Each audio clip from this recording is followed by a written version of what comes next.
இன்றைக்கி நம்ம இந்த வீடியோவில் என்ன பார்க்க போகிறோன்னா, தலைமுடி கொட்டுறதை கண்ட்ரோல் பண்ணுறதுக்கான ஒரு ஹோம்மேட் ரெமிடி தான் நம்ம பார்க்க போகிறோம். அதுக்கு என்ன பண்ணுறோன்னா, ஒரு பவுலில் கொஞ்சம் கருவேப்பிலை, கொஞ்சம் செம்பருத்தி இலை,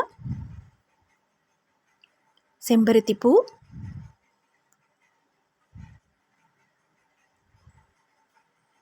வெந்தயம், ஆளி விதை, இது கூட கொஞ்சம் தண்ணி சேர்த்துக்கலாம். இது எல்லாமே சேர்த்து நல்லா கொதிக்க விட்டுருங்க. மீடியம் ஃப்ளேமில் வச்சு ஒரு 5 நிமிஷம் நல்லா கொதிக்கட்டும். நல்லா கொதித்து வந்ததுக்கப்புறமா இதை நம்ம ஃபில்ட்ரு பண்ணி எடுத்துக்கலாம். ஃபில்ட்ரு பண்ணதுக்கப்புறமா நல்லா ஆற விட்டுருங்க. நல்லா ஆறினதுக்கப்புறம் இதை நம்ம தலையில் அப்ளை பண்ணிக்கலாம். தலையில் அப்ளை பண்ணிவிட்டு 1 மணி நேரம் போல் நல்லா ஊற விட்டுருங்க. 1 மணி நேரம் கழித்து மைல்டான ஷாம்பு போட்டு ஹேர் வாஷ் பண்ணிக்கோங்க. நம்ம எப்போவுமே ஹேர் வாஷ் பண்ண அன்னைக்கு பார்த்திங்கன்னா, சிக்கு எடுக்கும் போது நமக்கு நிறைய ஹேர் ஃபால் ஆகும், அதாவது முடி நிறைய கொட்டும்.